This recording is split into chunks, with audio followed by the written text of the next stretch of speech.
artists aren't just being, like jerks, A lot of musicians who start early don't know how to separate who they are from what they do. Like the intense, kind of isolated environment of touring creates its own reality with different sets of norms and rules. Hello and welcome to the Noisemakers podcast. I'm your host, Liv Carter. With me today is my guest, Rashida Black. She is a licensed social worker, but has actually been music obsessed her whole life, starting as a child playing music, and ended up making that a college degree. So 2 different degrees, one in music performance and one in ethnomusicology, which, if there is time, I would like to dig into a little bit more.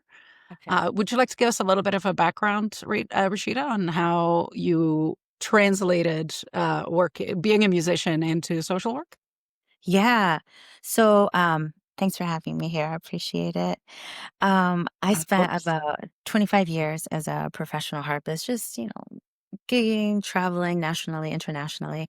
And like you said, I have a performance degree from New England Conservatory and a master's in ethnomusicology from University of Chicago. And I love music, but I also experienced, kind of witnessed just the untreated, kind of undiagnosed sometimes mental health struggles that so many artists face around identity and substance use and burnout, that the industry often treats as just like part of the business, right? But also, and that audiences have Mm. historically normalized, even if, or especially when, it is fatal. And so folks, right, that I went to school with and just worked with were mostly fine, but sometimes we're struggling from things like um, maintaining relationships while on tour and gigging. And my peers were managing, I guess I could call it, the just psychological pressure of that constant performance, perfectionism, especially, and identity Mhm. issues like, who am I when I'm not on stage, right? Like, we really internalize that perfectionism Wow. or like always being on.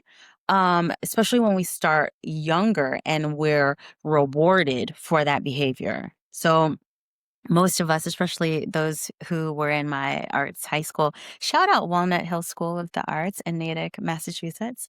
Um, when we start performing really young, before we know ourselves, it becomes really hard to separate who we are from the artistry. So when we grow up on stage, what we do becomes who we are.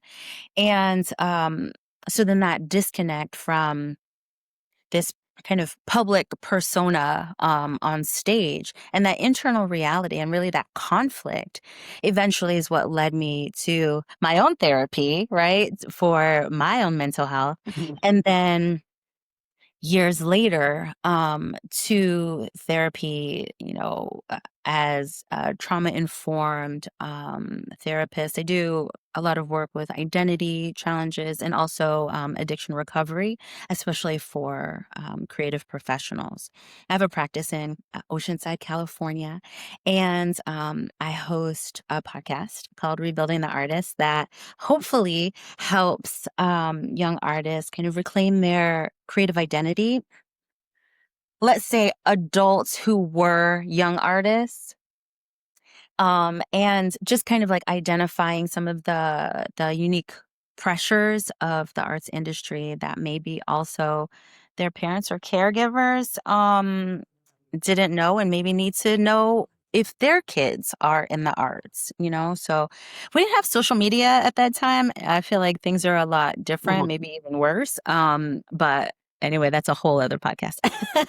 Yeah, the impact of social media, that's a whole separate conversation. The thing that you just said that I want to dig into a little bit more is the idea of identity when you're not performing, because that Mhm. has come up in so many different places that people are, or even like actually saying out loud, well, who am I if I'm not the guitar player of band such Mhm. and such? Where do you think that comes from in Um, general, right? Not any one specific person.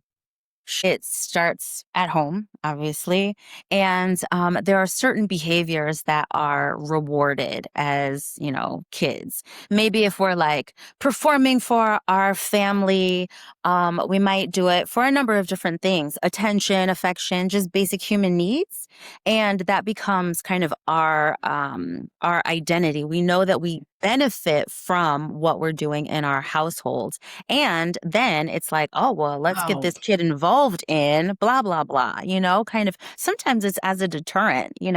I mhm. think people in sports do this with their kids too. Let's say somebody is like, I hyperactive. was Oh, just well, thinking, like, let's, yeah, athletes gotta be the yeah, same. right. Yeah, So that's where I think those seeds are planted, and then if we keep getting rewarded, we we shape our identity for that benefit.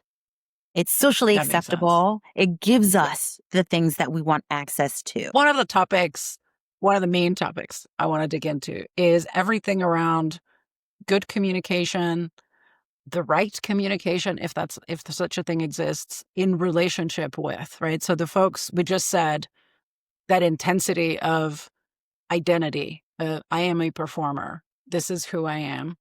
Now imagine that there's 5 people feeling the same way in a band, plus a manager, plus a tour manager.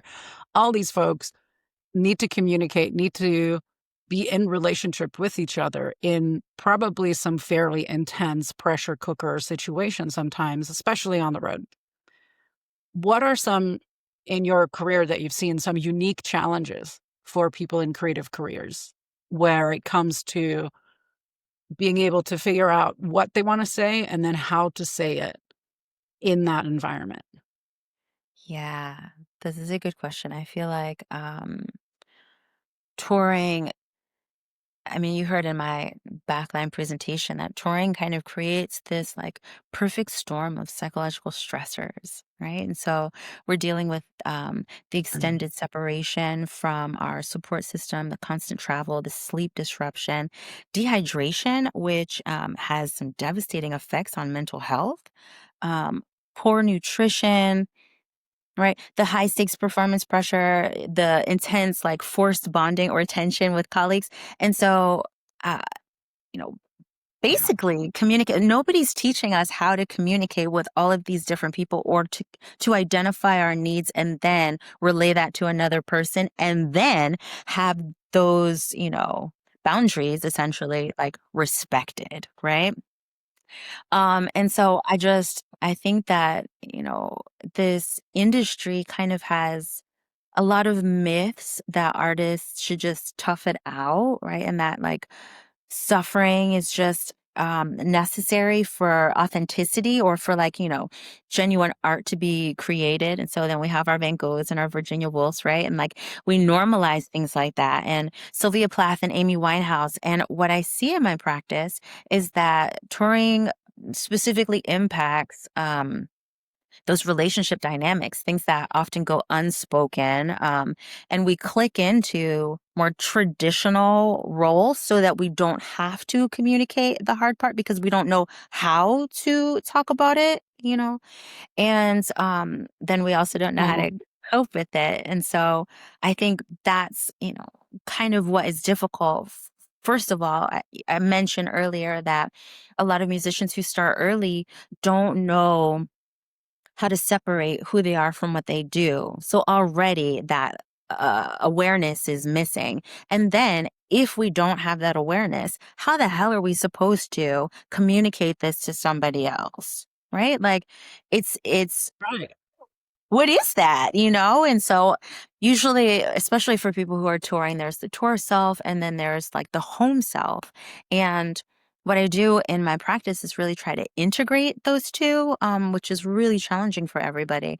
But Mm. and we haven't even talked about like the financial pressure, right? A lot of musicians who are on tour can't afford to leave because even if the psychological cost is high, because like where's the next paycheck? You know? And so it just kind of the Yeah. decision making about mental health and about relationships can become dependent on economic necessity, which really means like just don't talk about it, right? Like let's just go along, get along so that we can, keep functioning. And I know I'm kind of rambling, but I have so much to say about this. Is that okay? No, no, no. This is good. No, and I also actually the sound of the rain on on the boat is actually really soothing. Nice. Good. That's so fun. It's this is really nice. I It's love like this that. little rain. Yeah, because the now as you were talking, as I'm listening, when you said, um, it's there is this pressure cooker. It's all happening. You have just the pressure cooker of everything has to be by a certain time. You have to be on the bus. You have to be on the plane. You have to be in the venue. All of those things have to be going right. But then also that financial pressure. If you're a sideman, if you are on the crew, like there is no financial stability for you. So if you're seen to be struggling, maybe you don't get invited on the next run. Yes. Is Mhm. that in any way starting to change slowly? Um, no, I mean, it really depends on um how beneficial you are to someone else, like to the people in power, which is kind of a That's a hard place to be it's in. hard and it's a nasty thing to say. But I kind of want to explore it now that I've said it out loud. Um, Yeah, yeah, please. for So for me, this transition, to from musician to therapist, right? Or, musician to clinician, it seems weird to a lot of people, like, it's disconnected. But for me, the transition seemed almost inevitable. So like during my early career, I was always wondering how the adults couldn't see that we were struggling, right? Besides the regular Mhm. teenage angst. And we were just kind of like doing things, doing them really well. Prodigy is often thrown around when you're that age, right? And so then, there was things, but also, Mhm. I came from a working class single parent household. And so sometimes winning these competitions was about money. And so there becomes like a necessity even at that age to just keep going and do the best because sometimes you are, because that is necessary for your family, right? Um, Yeah. when I got to college, I wondered the same thing, right? Like, how come these adults can't see? But then I realized, oh, they can. Oh, they can. But um, they're they treated it like we were paying dues. And so surviving became a determinant of our worthiness, right? And that it makes a lot of sense because these professionals survived what we're experiencing. And so then it's like, you do too. These are the standards. So then I started to see these patterns over and over again with artists who were struggling with Yeah. communication, right? Because I'm in a practice room for like 8 hours a day. I'm not talking to anybody. I'm not working on communication skills. I am, perfecting that Right. skill that I need on stage. That's my bread and butter. That's what my, mission focus is. So, I'm not really doing anything else. Coping skills, like what's that? And so then we certainly learn how to use substances, right, to deal with that, like performance pressure, performance anxiety, social expectations.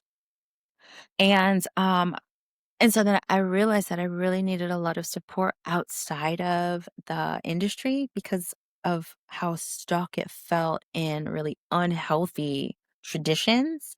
um, and I had Mhm. to deconstruct all of the things that I'm telling you now, right? Like this isn't a ready-made kind of, thing where you go to school to learn this, right? People were always like, "Oh, you're going to be like an arts therapist or like a music therapist." And I was like, "Nah, I'm going to be a therapist who, deals with artists or like musicians. That is completely different. I'm not using this as a Right. vehicle. Sometimes this is the actual trauma."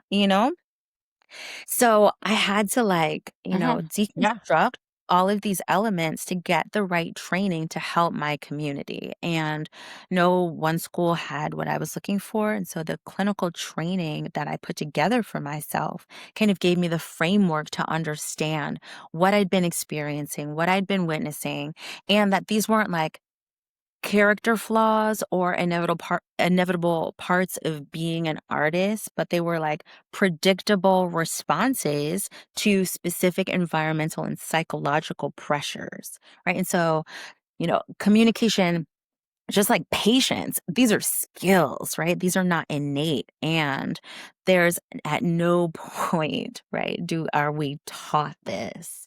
And it's a really a missing, but I think it's a missing in the industry because it's maybe an assumption that you're going to get it at home, which is often not the case. Now I'm curious about patience being a skill because I am not a patient person. Like, so, but this is good. This gives me hope that I could get better at it. That's right. What did you mean by that, by saying that it's a skill? Well, these are just things that we really need to learn how to do, right? I love astrology, and some zodiac signs are like, "Oh, that's a patient sign." I'm a Taurus, I'm supposed to be a patient sign. I'm like, "What are you talking about?" When a bull sees red, there it's go time, right? So like I really have to work on taking a deep Right, there breath. is no thank you for patience. There's just going.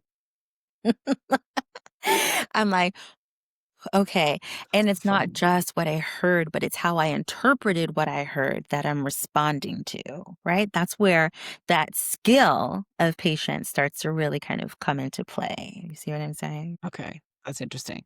We're probably we might dig into the interpretation part a little later too. You said a word, you said the B word that I'd love to get a little bit more sort of a definition so that there's a shared understanding as the conversation continues. Boundaries. There's a lot of talk on, especially social media right now. Everybody's having a discussion about setting boundaries. What does that mean to you? And possibly from the research, sort of what does it mean to sort of set boundaries? Mm. Boundaries are like our personal operating instructions. They're how we communicate our needs, our limits, and our values to Oh, other like people, phrasing. right? Yeah. And so then, in this context for musicians or, music industry professionals, that might mean establishing communication schedules with partners during tour, right? Or setting limits on social interactions after shows, or having clear agreements about like professional versus personal relationships. But I mean, Mm. we were talking a lot about skills and even being able to identify your values, not your family's values, right? But like your own personal values and having the ability to communicate those boundaries takes advanced skills. Seriously, like we're not Yeah. taught this, if anything, especially those of us born into female bodies, we're kind of like taught to stay quiet because that's what, nice girls do, and to let those in power to continue having their control.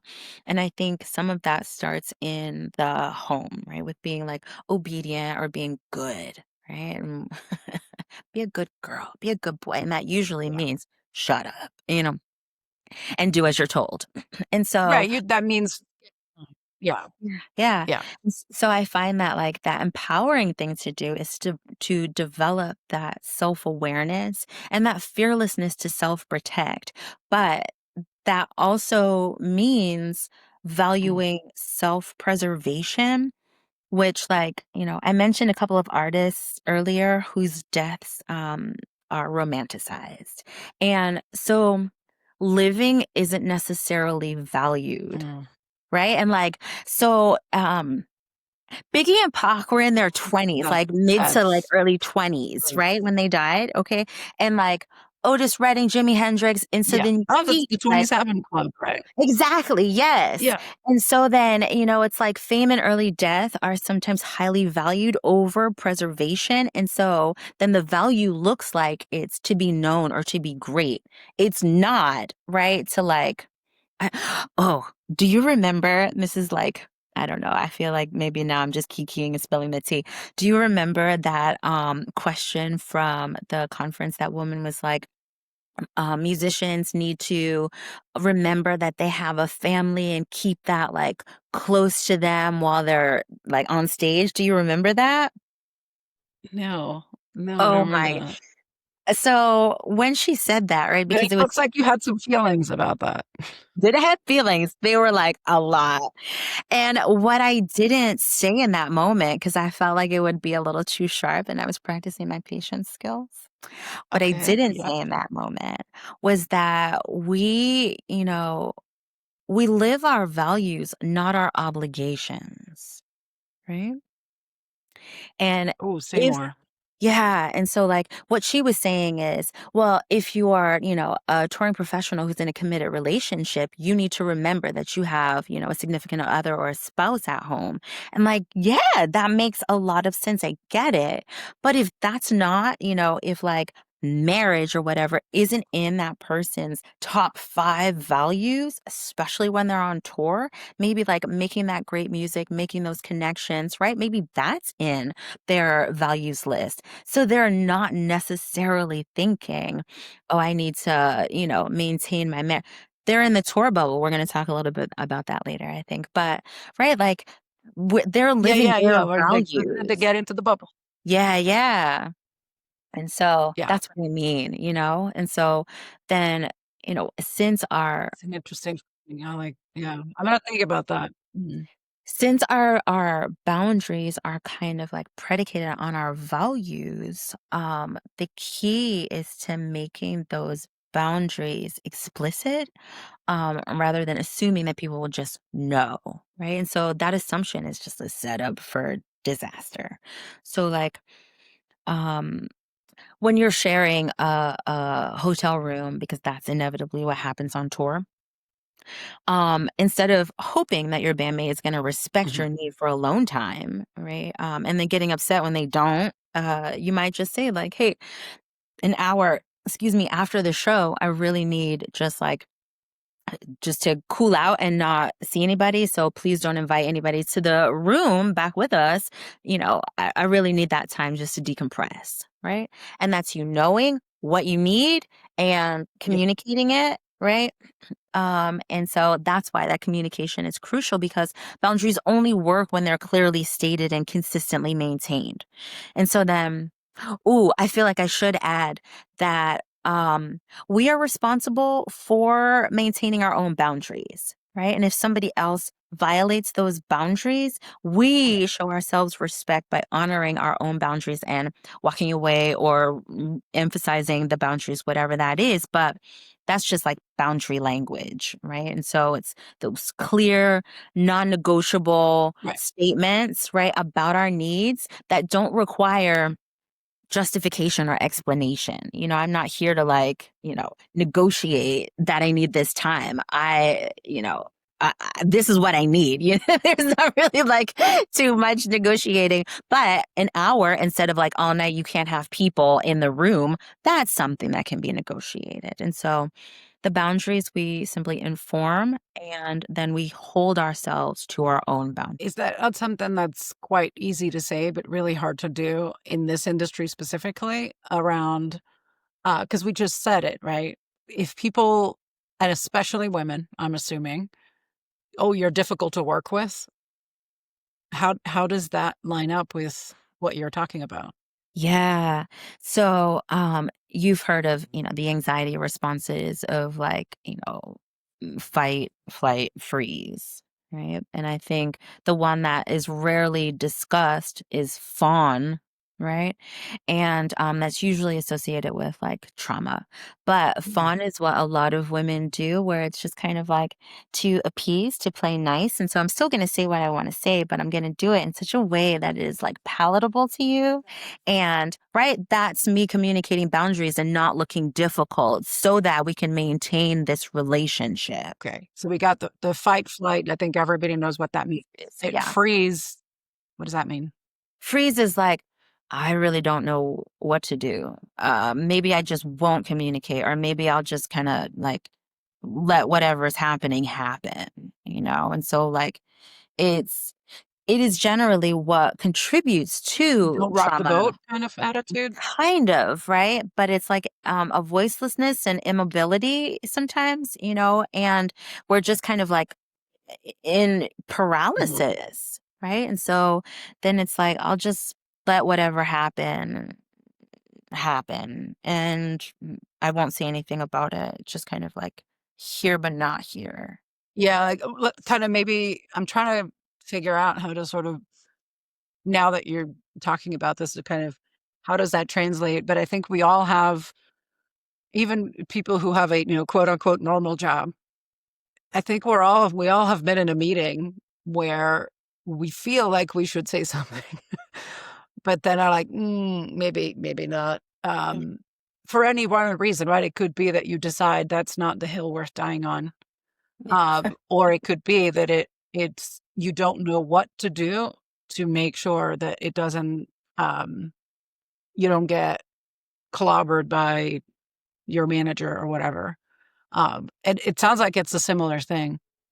It's similar, I think, with the freeze, we won't say anything in the meeting, or, there's, very specific speak when we're fawning. That's like, well, I don't know, but maybe this thing, right? And like, we absolutely know, but we don't want to be, that bitch who's like, oh, you just know everything, bossy. And so it's like, well, maybe, it could be this. What do you think about that? Right? Is that fawning kind of anxiety response because we're so worried about Yeah. managing how we're perceived. Thing. And again, I keep trying to put it in this specific context because I can imagine that's hard in daily life already sometimes, but then especially in a context where your next paycheck is not guaranteed. It's your next paycheck might be in jeopardy if people think you are too, like I said again, right, too difficult to work with, or what you need emotionally doesn't really fit for life on the road, even though you're a stellar musician. I think it is that an additional extra pressure that comes with your clients who are creatives versus the folks who have different lives. Yeah. I mean, I feel like this translates to almost everyone, but um everyone whose livelihoods are wrapped up in something that feels this precarious.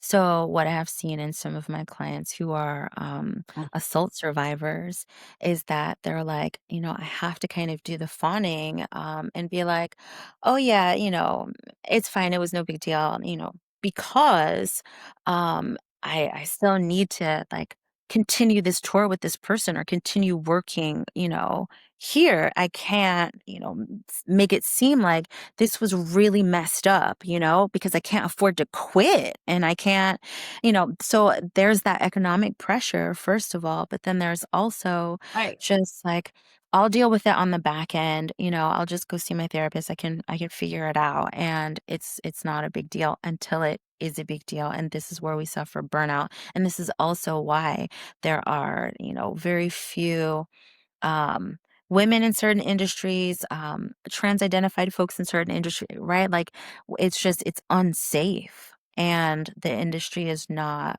helpful there. There's a couple of specific examples that I can almost point to that the attitudes to mental health and needing a break or having specific needs as you are an artist, that is changing not only, sorry, not the other way around, not because of the industry becoming more accepting, but the audience becoming more accepting, where That fans may are be, like, "Oh, my favorite artist needs to take a 6-month break. That's fine. We'll be here when you get back."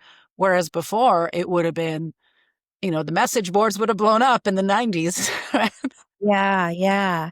It's really challenging. I think of people like, Trouble Rowan or even Simone Biles. Those are two very different people, but they both took breaks and audiences were like, what do you mean? Right? Either I paid for this ticket or like they're owed something because they're fans and they're spending money. So there's that perception, which is really challenging.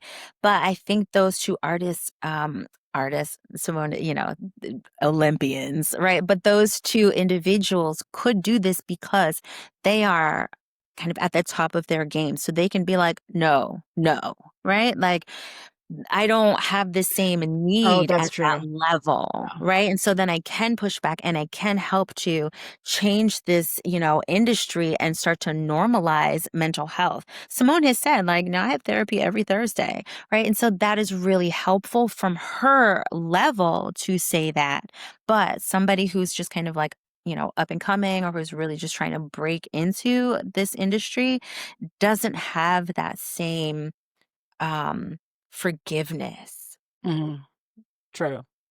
Yeah, that's true.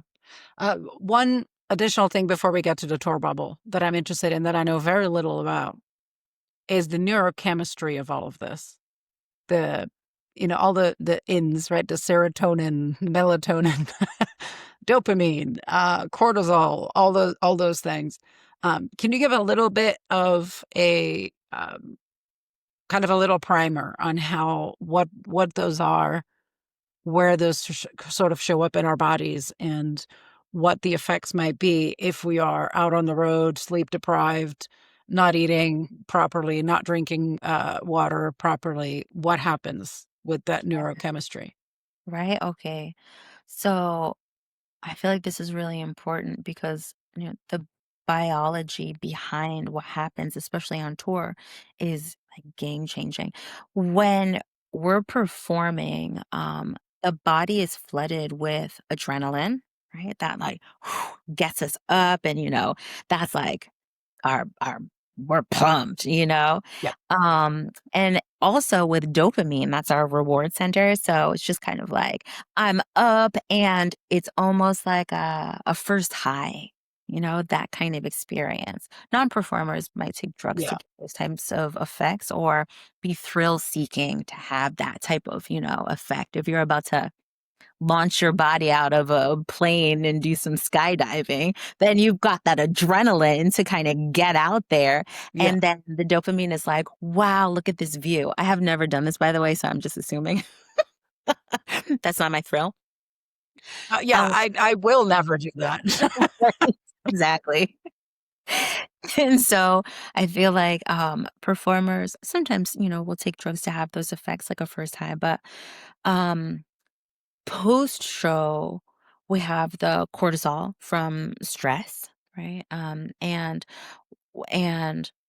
our body naturally produces cortisol anyway, just to kind of like bring the stress levels down. But when we have too much cortisol, this is also where substance use starts to come in because it kind of makes us feel a little bit antsy, and then people with elevated cortisol levels usually look for um, other things to match that energetic level. And so they might start to become addicted to drama, right? Like a lot of things can also kind of keep us there in that animated, space.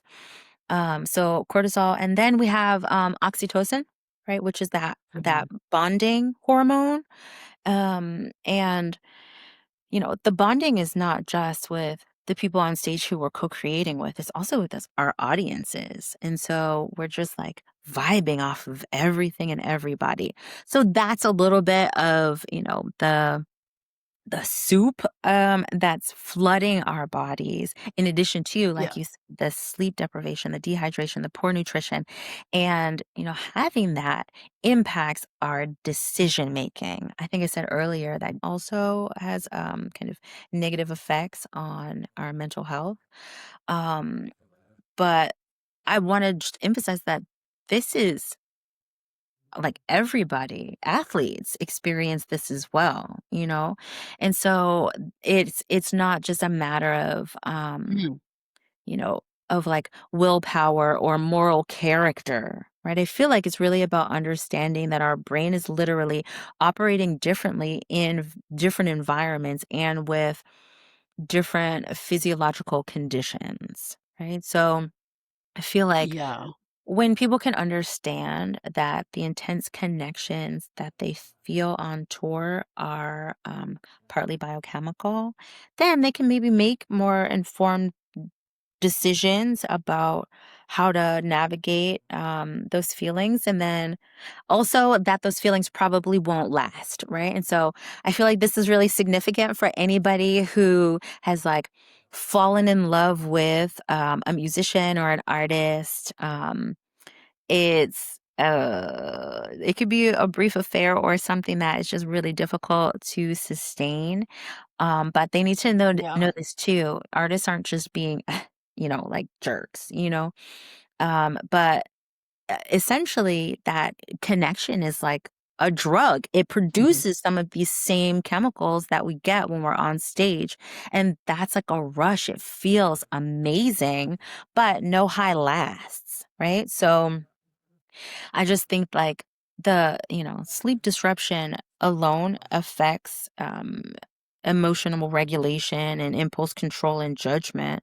And so then, when we know that we're not Yeah. operating with our full cognitive resources, we can start to build more protective factors and support systems. I feel like too, the industry needs to understand that. Well, I think the industry does understand, but they don't help. And then they just like it feeds into these images like, party boy or good girl or whatever for clicks. It's so TMZ. Yeah, yeah. Yeah. Yeah, I'm gonna keep my feelings about that website to myself.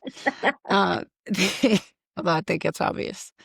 The thing we alluded to already a few times, the idea of the that idea of the tour bubble, right?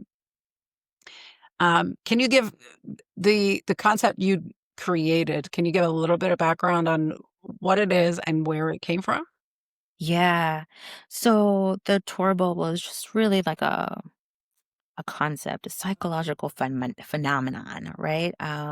Where like the intense, kind of isolated environment of touring creates its own reality with different sets of norms and rules. Time usually feels compressed.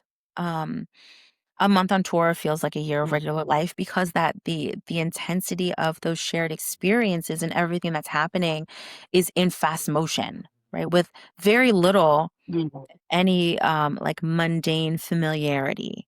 And so inside this tour bubble, normal social boundaries feel irrelevant.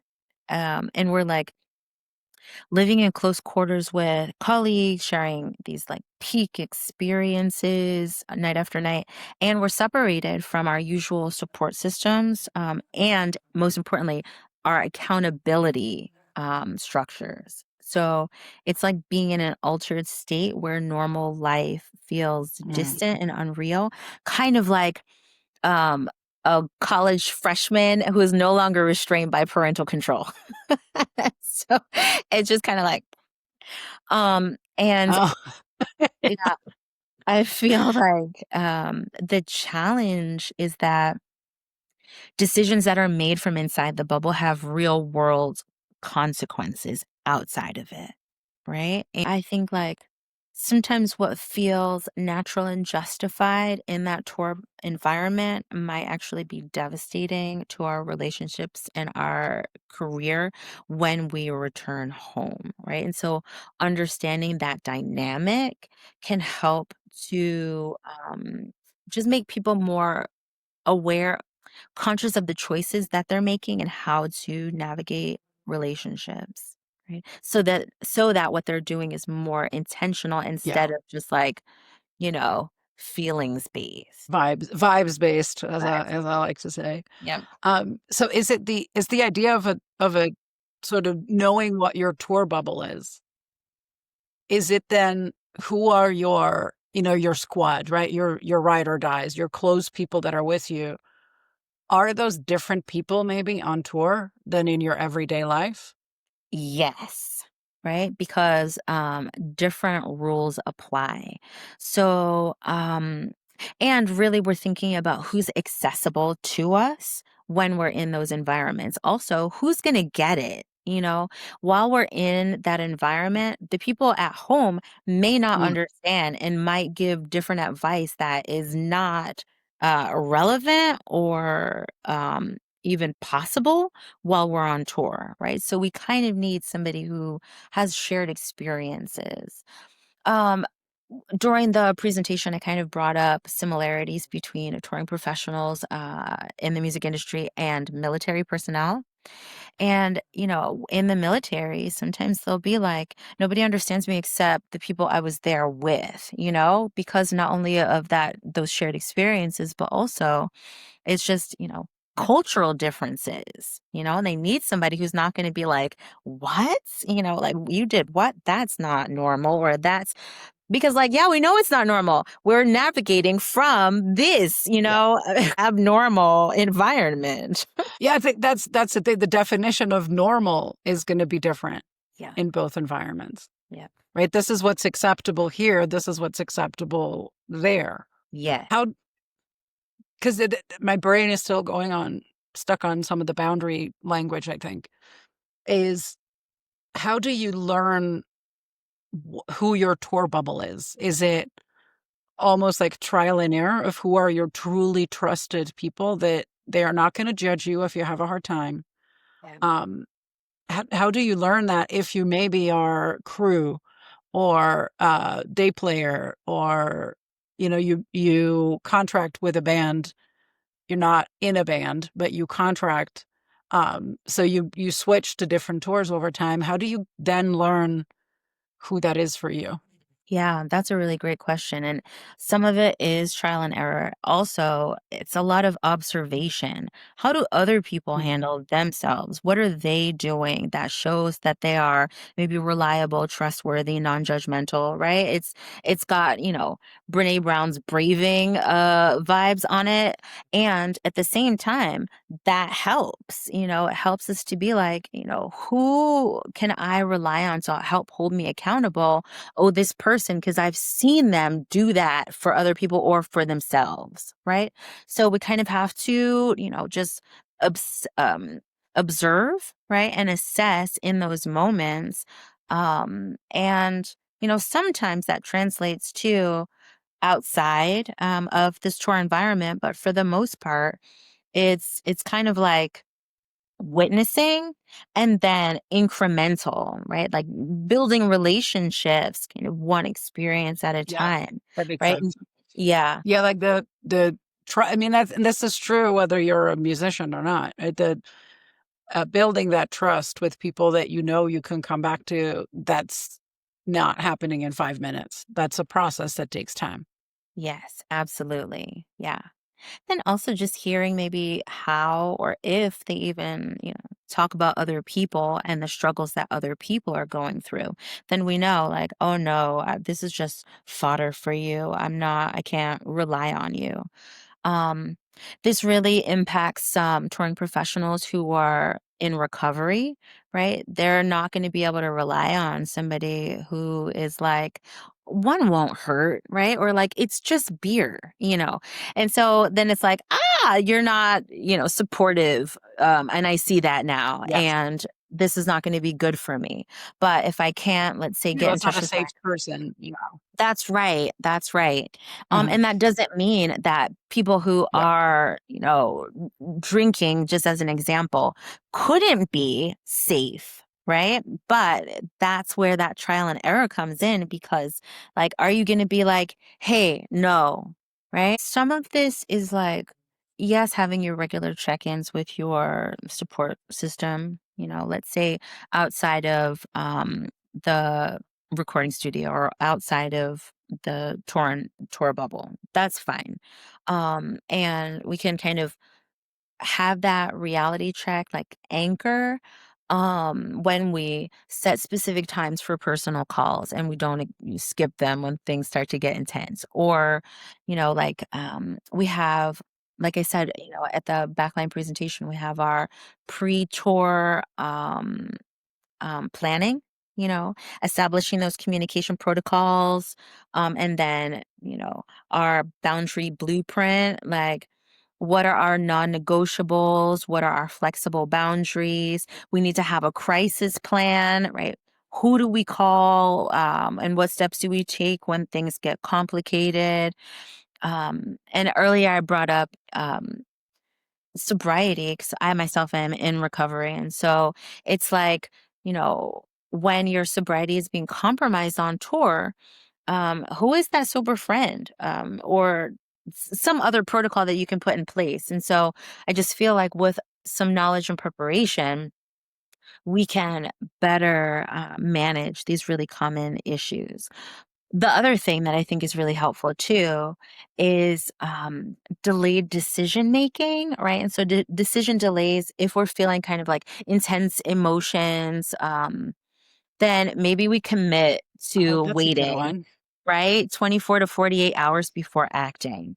We do this in recovery, in the Yeah. recovery community as well, right? When we're feeling relapsy, just wait 5 minutes. And then it's like, okay, I can wait another 5 minutes kind of thing until that, that pull Mhm. dissipates. And so the point is to delay those impulsive decisions. And so when that tour bubble starts to distort our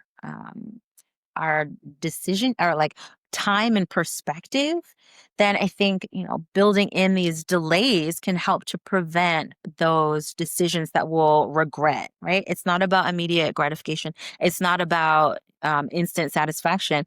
And that lack of Yeah. impulsiveness, right, is like the greatest gift we can give to ourselves and everyone else. And, you know, also during the presentation, I talked about like having that post-tour reintegration, so that, it's like readjusting to home life and allowing other people to, I mean, everybody needs to practice patience to just like readjust to our presence, right? And so, all I'm saying is this is a really difficult profession. And there's so many things that, Yes. we're not taught, and so many things that we erroneously, learned from all the places, society, that have really kind of set us up to fail. But the things that you and I right now are talking about, I feel like if we can continue to have these conversations in public spaces, it's just going to make the industry so much better. Yeah. Especially again, like we were saying before, like I'm seeing it be different, not just in the newer generation of artists, but the audiences that they are cultivating. So I think there might be a bottom up and top down thing happening here too. Oh, that's great. So for the practical tips you shared, so it's things like I'm hearing a lot of preparation. So ahead, before you even get on the road, before you get into the pressure cooker, it is the setting up a communication plan with the people back home, right? How often are you going to call? What days? How long? And then Yeah, you stick to that schedule. that's It right. was outlining those boundaries for yourself and knowing how to communicate them. Having a crisis plan so that if something hard happens, you Yeah. know what to do. And then for the folks in recovery, having somebody, I'm assuming that you then mean in addition to a sponsor, somebody who's physically with them on tour, who can help in those hard moments. Does Yeah. that sort of sum it up? I think that's great, and if the person is a sponsor, a therapist, a sober friend, whoever that is, but just knowing who can I call who also knows that I'm going to reach out, because those environments, I've done so many gigs where people kind of want to pay me in like drinks, like this is not, I can't, my landlord is not going to accept this. You got to, what are we doing right now? Yeah, exactly. That is my favorite thing to tell people. When folks are encouraged to play a show or whatever it is for the exposure, is to point out that I live in Colorado and people die of exposure out here. Exactly. Yes. It's not a good thing. Yeah. Mhm. So where could people find your work? Where can folks connect with you? Whether social media, where's your website, where people can read more about you? So you can always visit my website. You can go to RashidaBlack.com. That'll point you to it. I also am on Instagram at Kimura, KHEMURA.com. Or no, that's my handle at Kimura Wellness. And uh, Kimura Wellness. Okay. yeah, I offer both in-person and virtual sessions, especially for creative professionals dealing with things like trauma and addiction identity issues. Um, I Uh-huh. mentioned that I have a podcast, Rebuilding the Artist. I'm also looking for podcast guests just to hear how artists are navigating mental health challenges in the industry in healthy ways. We just need to keep flooding the everything, our industry and our society with these positive stories of like healing and especially of healthy ways of Yeah. sustaining our careers. Um, and I'm really passionate just about developing resources specifically for musicians. So I'm always just working on new workshops and other materials. I'm producing a course, an online course for arts admins and educators just to help them show up better for the students that they support. Um, and so stay tuned for Oh, that. that's great. Excited. Yeah. So yeah, that's where people Yeah, can kind of yeah. reach Yeah, out 'cause to. it's part of what we were talking about. If it can be sort of also almost cut off at the pass, if we can, as kids are doing their music education, if this can be part of it. Yeah, that's really what I want. Just to kind of start building those Yeah. communication skills and boundary knowledge early on. Yeah. Yeah, that'd be super valuable. Well, yeah, well, I'll plop all the links that you mentioned. I'll put them all in the show notes for folks, to easily be able to find you, and then I'll look forward to, hearing about that course when that's ready. Yeah, thank you. Mhm. All right. Thank you so much for your time. I really appreciate this. This was really interesting. You've given me a lot to think about.